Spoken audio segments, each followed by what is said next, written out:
Selamat datang kembali di channel Karyana Riau. Sebelum menonton video ini, pastikan Anda memposisikan diri Anda dengan nyaman. Ambil segelas kopi dan beberapa cemilan untuk menemani hari-hari Anda. Selamat menonton.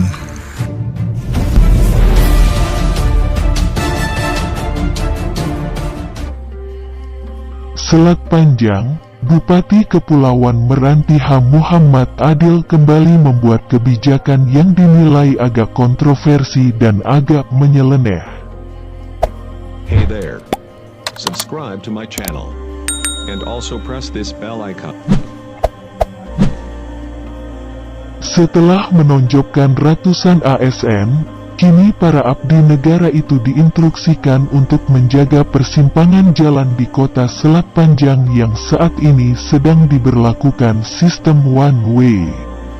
Instruksi itu disampaikan Bupati dalam sambutannya pada apel pagi bersama di halaman kantor Bupati Kepulauan Meranti, Kamis, tanggal 28 Oktober tahun 2021. Ada sebanyak 300 ASN yang diinstruksikan untuk menjaga persimpangan jalan.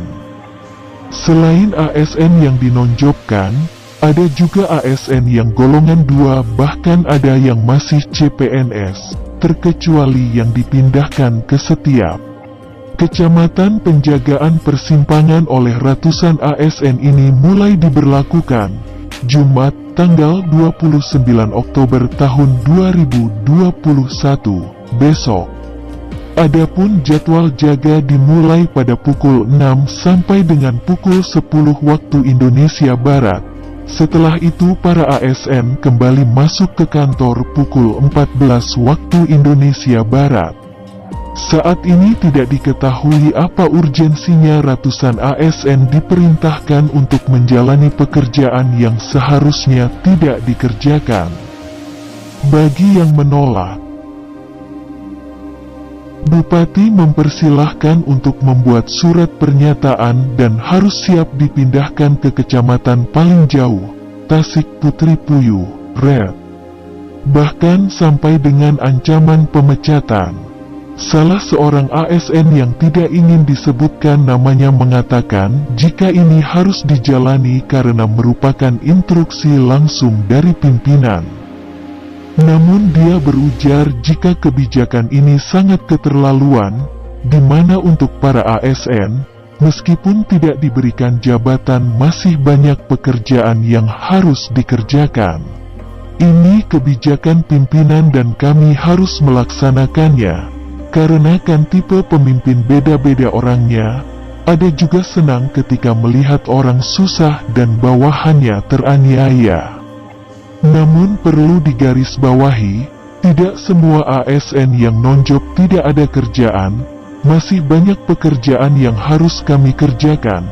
Jika sudah begini terserah sajalah, ungkapnya. Salah seorang mantan ASN di Kepulauan Meranti juga ikut berkomentar terhadap kebijakan Bupati yang baru menjabat 8 bulan ini. Menurutnya kebijakan ini harus dikaji ulang, karena ASN itu dibekali dengan keahliannya masing-masing dan tidak harus menjaga jalan. Saya mendengar informasi ini sangat sedih sekali. Menyikapi kebijakan kepala daerah yang menugaskan ASN non-jabatan dan fungsional menjaga jalan ini merupakan sebuah kebijakan yang harus dikaji ulang.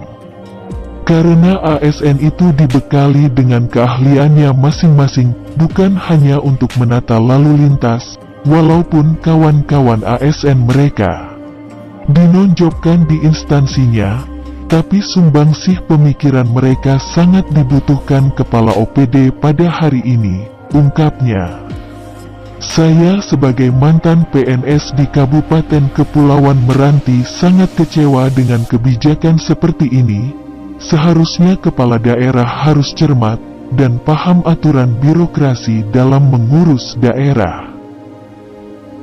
Yang menjadi pertanyaan tersendiri itu, seberapa penting atau urgen jalan di kota Selat Panjang ini harus dijaga ratusan petugas, seolah-olah apa yang mereka buat selama ini seperti tidak ada nilai.